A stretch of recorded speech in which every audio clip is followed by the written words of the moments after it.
U povodu obilježavanja Svjetskog dana moždanog udara, Klinika za neurologiju UKC-a Tuzla upriličila je konferenciju za novinare s ciljem informisanja javnosti i edukacije o važnosti brzog prepoznavanja simptoma i pravovremene reakcije. Ovogodišnja kampanja nosi naziv "Svaka minuta je važna", uz poruku da je prvi sat nakon moždanog udara presudan za spašavanje moždanih stanica i šanse za oporavak. Svi smo u riziku, znači svaka četvrta osoba je pod rizikom da dobije moždani udar. I ono što mi stalno naglašavamo, značajna je smrtnost kod tog oboljenja i značajno je još ta stepen onesposobljenosti. Pa tako da mi imamo uvijek, spominjemo to pravilo 1/3.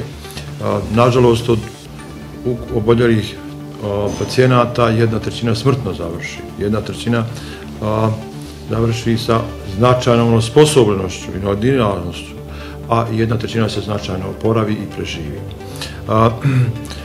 Mi smo ovdje uvijek na dispoziciji i opredeljenju da pružimo što više što se tiče tog oboljenja i naš zadatak je danas uvijek da damo informaciju više i zdravstveno prosvjećivanje je uvijek tu značajno pored same terapije. Evo i danas daćemo osnovne informacije o oboljenju. Kao što sam rekao, znači oboljenje je značajno sa velikom smrtnošću, ali se može dosta uraditi na prevenciji i to oboljenje se može kontrolisati.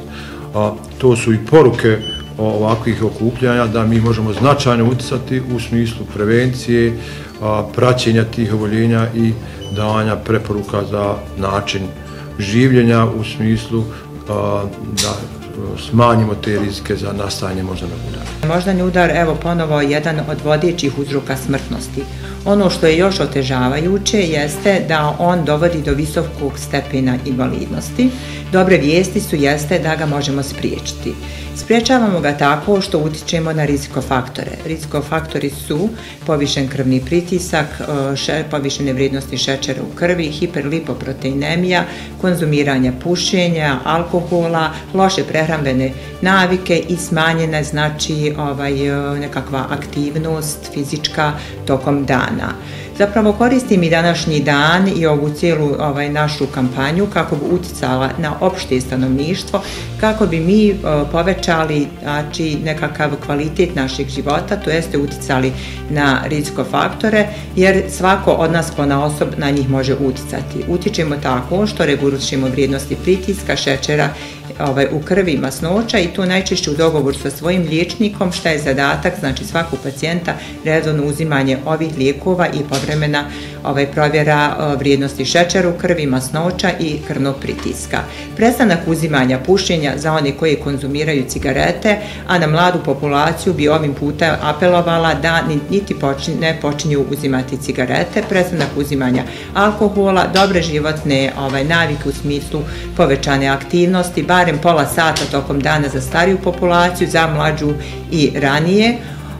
Zapravo mi cijelim ovim aktivnostima čuvamo krvne sudove. Kako sačuvamo krvne sudove, samim tim smo sačuvali i naš mozak. Mozak trpi loše životne navike, ali isto tako dobro reaguje na promjene stila života. Znači, dobra vijest je, imamo lijek protiv njega, moždani udar ne nastaje naglo, kako najčešće, tako i su naši pacijenti u anamnezi, on nastaje, znači, godinama uz ove, znači, rizikofaktore.